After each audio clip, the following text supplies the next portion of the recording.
Le fond est correct? Le fond est correct. Si on voit M. Wilfried, c'est bien.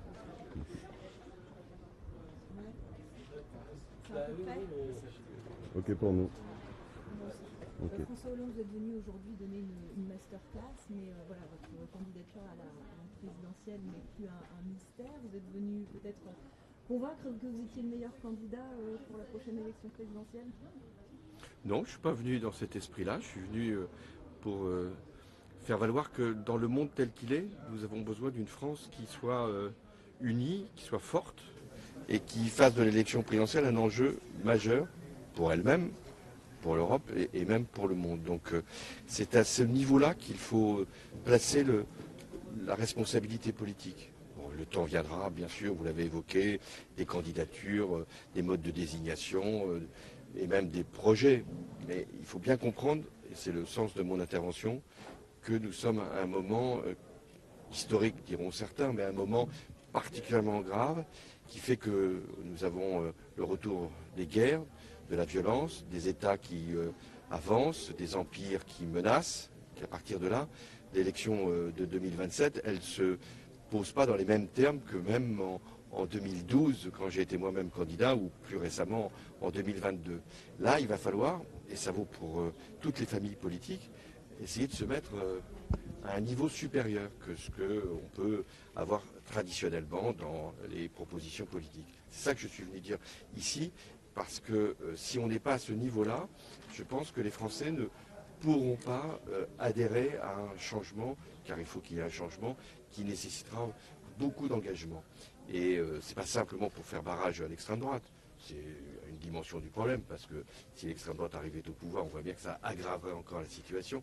C'est de donner un espoir possible, crédible, dans un monde qui est devenu extrêmement menaçant. Mais il faudra qu'il soit porté par quelqu'un. Et il sera porté nécessairement par une personne qui ne suffira pas. C'est pas une personne qui peut régler cette grande question qui est posée sur l'avenir de la France. Donc il faudra créer un mouvement qui dépassera d'ailleurs les partis, même si on a besoin des partis politiques comme base. Il y a une nécessité aujourd'hui d'aller plus loin et d'emmener plus large. La Bretagne doit apporter toute sa contribution dans ce débat de la présidentielle?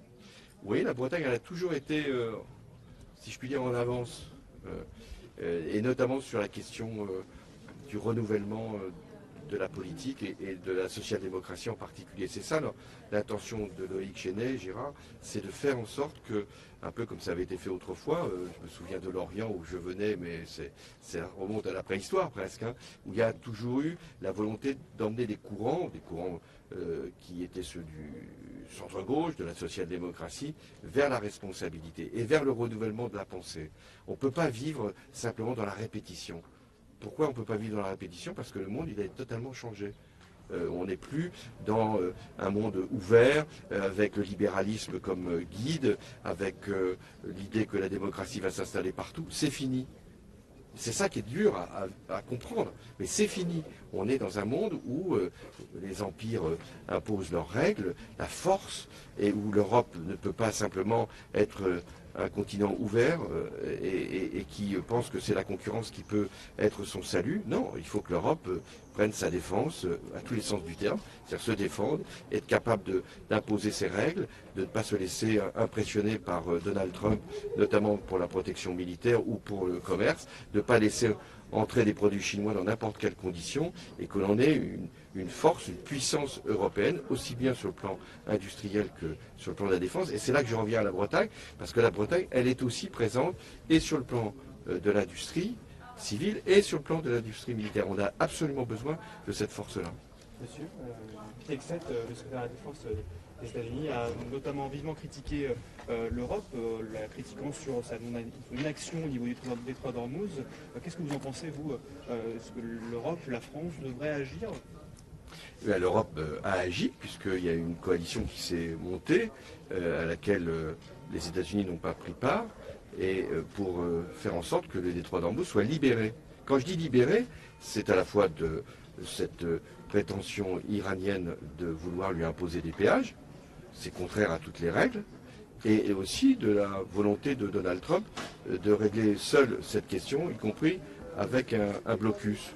Donc il est tout à fait nécessaire que le détroit d'Ormuz soit libre de droit et libre pour la circulation.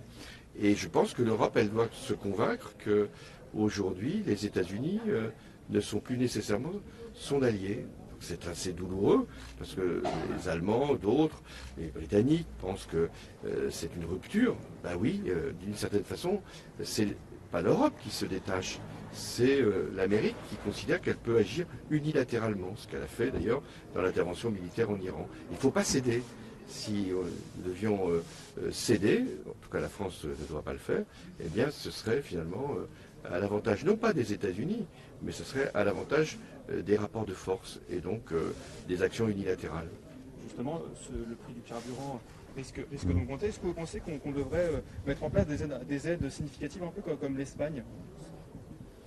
Oui, si le conflit dure, nous ne pourrons pas en rester à des mesures qui touchent quelques catégories.